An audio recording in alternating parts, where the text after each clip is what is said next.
Soybean हे महाराष्ट्रातील प्रमुख खरीप पिकापैकी एक आहे। सोयाबीन पिकामध्ये बीज प्रक्रिया का महत्वाची आहे?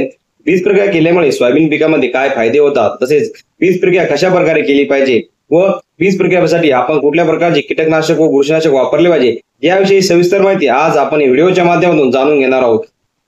नमस्कार शेतकरी बांधवांनो, मी ज्ञानेश्वर घुगे शेतीविषयक माहिती देणाऱ्या भूमिपुत्र या आपल्या युट्यूब चॅनलमध्ये आपले हार्दिक स्वागत।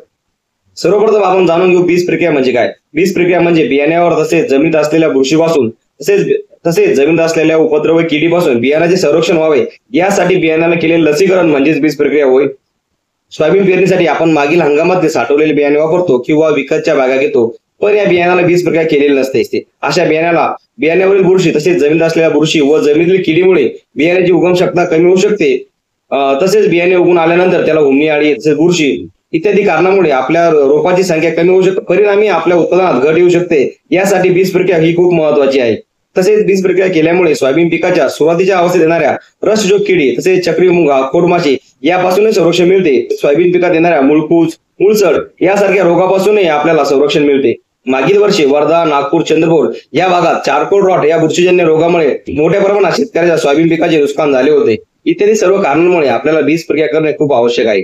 यानंतर बीज प्रक्रिया कशा प्रकारे करायची? जर आपण बीज प्रक्रियेसाठी बुरशीनाशक आणि कीटकनाशक हे दोन वेगवेगळे घेत असेल तर अगोदर आपण बुरशीनाशकाची बीज प्रक्रिया करावी व नंतर कीटकनाशकाची बीज प्रक्रिया करावी। यामध्ये आपण हायफोनॉइड मिथाइल असलेले जसे की बायोस्टार्ट कंपनीचे रोको या बुरशीनाशकाचा बीज प्रक्रियेसाठी करू शकतो। याचा वापर आपल्याला 3 ग्राम प्रति 1 किलो बियाणे याप्रमाणे करायचा आहे। त्याचसोबत कीटकनाशकामध्ये आपण थायमिथॉक्झाम घटक असलेले जसे की सिजंटा कंपनीचे क्रुझर, जीएसपी कंपनीचे स्लेअरप्रो याही कीटकनाशकाचा वापर बीज प्रक्रियेसाठी करू शकतो। याचे प्रमाण आपल्याला 6 ml प्रति 1 किलो बियाणे सोबत 4 ml पाणी प्रति 1 किलो बियाणे याप्रमाणे घ्यायचे आहे। शेतकरी बांधवांनो, आता मार्केटमध्ये वेगवेगळ्या कंपनीचे बुरशीनाशक आणि कीटकनाशक एकत्र आलेले सुद्धा कीटकनाशक आहेत। याचा वापर केला तर आपल्याला वेगवेगळ्या प्रकारची बीज प्रक्रिया करायची आवश्यकता नाही।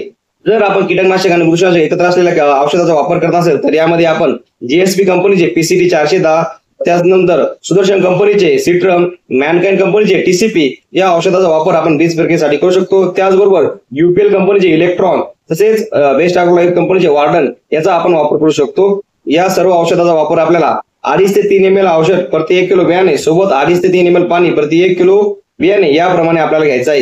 ज्या शेतकऱ्याच्या शेतामध्ये हुमणी, अळी, वाळवी यासारख्या समस्या जास्त प्रमाणात येत असेल अशा शेतकऱ्यांनी PCT 410 तसेच TCP किंवा सुदर्शन कंपनी सिट्रम या औषधाने बीज प्रक्रिया करावी। या सर्व प्रकारच्या औषधामध्ये 2 बुरशीनाशक आणि 1 कीटकनाशक याचा समावेश आहे। आता आपण जाणून घेऊ बीज प्रक्रियेचे फायदे काय। प्रक्रिया केल्यामुळे बियाण्याची उगम क्षमता वाढते, बियाण्यावरील व जमिनीतील बुरशीचे नियंत्रण मिळते, तसेच हुमणी, अळी, मुळकूज, खोडकूज यासारख्या रोगापासून दीर्घकाळ नियंत्रण मिळते। मुळाची, रोपाची, फांद्याची जोमदार वाढ होते। मुळातील गाठीची संख्या वाढते।